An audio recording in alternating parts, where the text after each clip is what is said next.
Place ko lang itong 3-piece na nag-molt. Yun po ay kanyang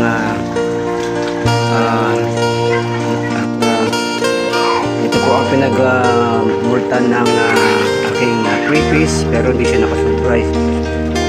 Hindi po siya nakasurvive. Pagkagising ko nakita ko kagad at wala na rin mga kanyang mga galamay.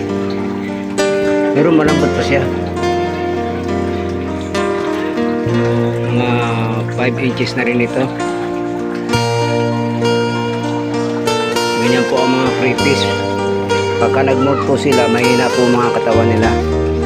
At kaya silang mukbangin ng kapwa nila 3-piece. Yun po. Nakapanginayang. Anyway, meron pa naman din natitira.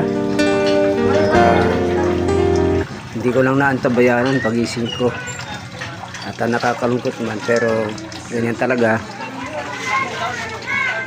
Good morning. Ayan po ang aking 3-piece na nag-molt, hindi nakasurvive.